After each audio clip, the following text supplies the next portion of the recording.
변제라는 얘기는요, 대위라는 말은 자리를 바꾼다는 거예요, 자리를. 예, 자리를 바꿔서 아무튼 변제를 해버려. 이 말이 무슨 말이냐면, 어쨌든 채무자가 있을 거고, 채무자한테 돈을 빌려준 은행이 건저당권을 가지고 있잖아요. 그죠?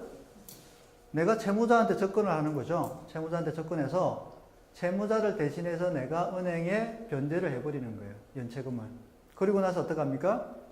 건저당권자를 은행에서 나로 바꿔버리는 거예요. 그러면은 은행이 팔고 싶어도 팔 수밖에 없는 거야. 왜? 채무를 다 변제했기 때문에. 법적으로 허용하고 있는 거거든요. 그래서 그 은행이 안 파는 그 물건을 내가 가져와서 내가 냠냠 먹을 수 있는 거예요. 이게 쉽게 말하면 대위변제예요. 그죠? 자, 채무자가 연체를 했죠. 그죠? 그러면은 은행에서는 건저당권을 다 가지고 있다가 경매에 진행시키잖아. 그죠? 은행은 이렇게 딱 머리를 짱구로 굴리고 있었던 거예요. 근데 대위변제 아는 사람들이 채무자를 접근해. 선생님 많이 힘들죠? 네, 제가 변제를 해드릴 테니까 네? 동의서 하나 써주세요. 그럼 이 사람은 어떻게 됩니까? 연체자에서 연체가 풀려버리는 거예요. 그죠? 신용불량자에서 해방이 돼버리는 거야. 쉽게 말하면. 그러면 안 해줄 이유도 없어요, 솔직히. 네. 그럼 동의서를 확보하잖아요. 데리고 은행을 가는 거죠. 나 여기 돈 가지고 왔어. 대위변제 해주고 건저당권을 나 앞으로 이전시켜버리는 거예요. 그러면 어떻게 됩니까? 이 건저당권이 나한테 오니까 배당이 나한테 되는 거죠. 그죠? 그럼 나는 그냥 고리의 연체 수익을 그냥 누리면 되는 거예요. 여기서 힘든 건 뭡니까? 얘를 찾는 거죠, 얘를. 얘를 찾아서 접근하는 용기가 필요한 거예요.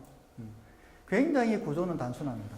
단순한데, 그만큼 용기가 필요하죠. 그래서 NPL이라는 용어는 사실 2000년대 초반, 99년도 말부터 시작해서 시장에 조금씩 나오기 시작했어요. 그리고 경매 열풍이 불면서 NPL이라는 용어, 그리고 NPL이라는 학원들이 조금씩 나타나기 시작했는데, 이제 10년이 지나고, 이제 지금은 거의 알 만큼 아는 그런 투자법이 됐어요. 근데 지금 대위변제 같은 경우는 사실은 이런 바람이 대중한테 알려진 거는 1년, 2년?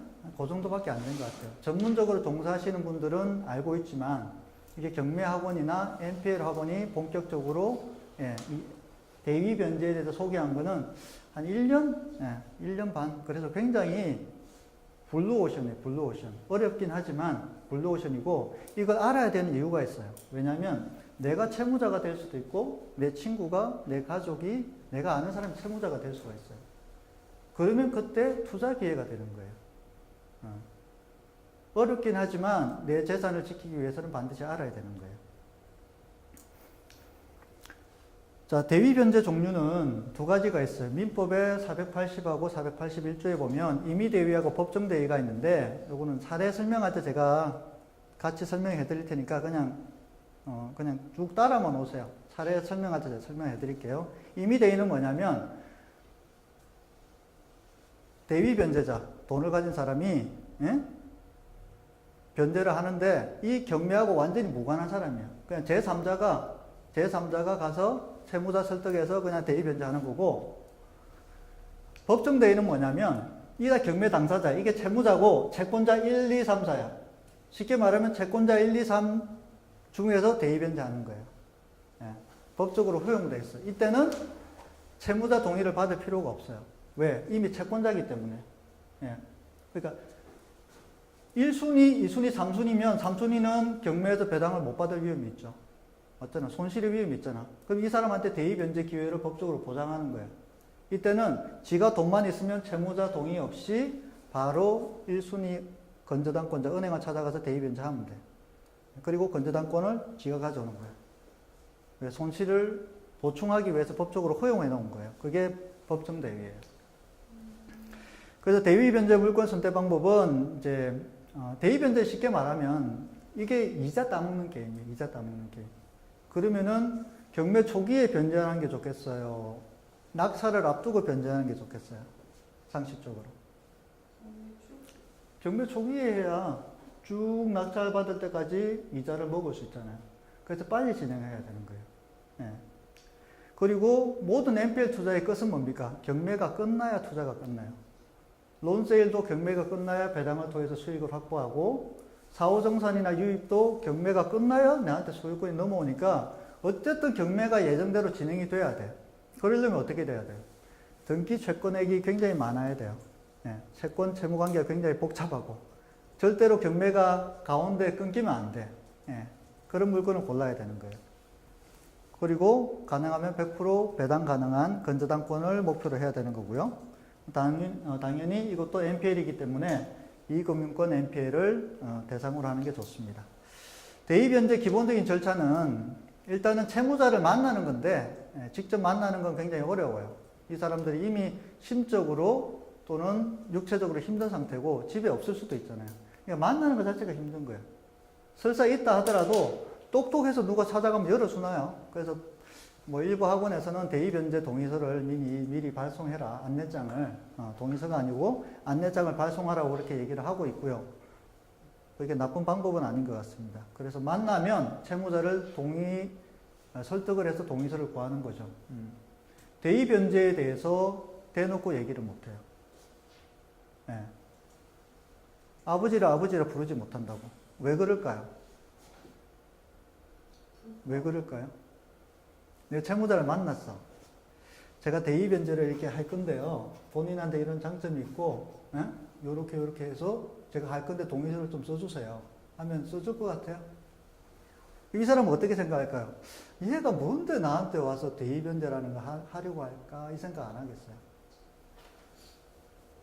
그럼 물어보겠죠. 대입변제가 뭐고 니는 왜 하는데? 하면 내가 있는 그대로 얘기해 줄 수 있어요? 아, 당신이 동의서를 써주면 내가 은행 가서 건저당권을 이전 받아가지고 연체이자를 내가 다 먹을 거야. 이렇게 하면 이 사람이 동의서 써줄까요? 아니죠. 자기 동생 찾아가서 야 대입변제라는 게 이렇게 있다는데 네가 빨리 대신 대입변제해서 하면 수익이 생겨. 이렇게 하지 않겠어요? 맞잖아. 그러니까 채무자를 썼다는 게 그만큼 어려운 거예요. 만나기도 어려울 뿐더러 대입변제를 적절하게 설득을 해야 되는 거예요. 이해가시나요? 예. 그래서 채무자를 설득하면 이제 일단은 그때부터 대입변제가 들어가는 게 아니라 경매 서류 열람 신청서를 받아서 법원에 가서 서류를 다 떼요. 떼고 나서 어떻게 합니까? 이 물건이 선순위 채권이 누가 있고 권리 분석을 다 한 다음에 내가 수익성이 있다 판단하면 그때 대입변제가 들어가는 거죠. 그죠? 예. 그래서 은행한테 대입변제 언제 할 거야? 그리고 내 돈 있으면 좋지만 건저당권 담보를 질권 대출도 알아보고, 예, 이 파일은 다 드릴 거니까요. 안 찍으셔도 돼요. 그래서 이제 채무자를 데리고 금융기관에 가는 거죠. 그리고 대출 신청을 받아서 대입변제를 하고 건저당권을 이전 받아오면 되는 거예요. 이게 큰 흐름이에요. 큰 건 없어요.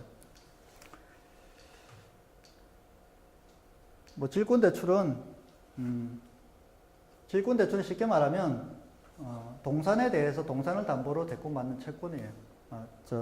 대출 받는 걸 말하는 건데 그냥 쉽게 말해서 건저당권을 담보로 대출 받는 거다 그렇게 생각하시면 될 것 같고, 대입변제 금액이 어쨌든 발생할 거 아니에요. 원금하고 대입변제 시점까지의 연체이자 보통 이거의 90%에서 100% 정도는 대출을 해줘요. 질권 대출을. 그래서 뭐 내 돈이 없어도 대입변제 다 가능합니다. 자, 그러면 실제 사례를 통해서 한번 살펴보도록 할게요. 사례를 보면 더 이해가 가실 거예요.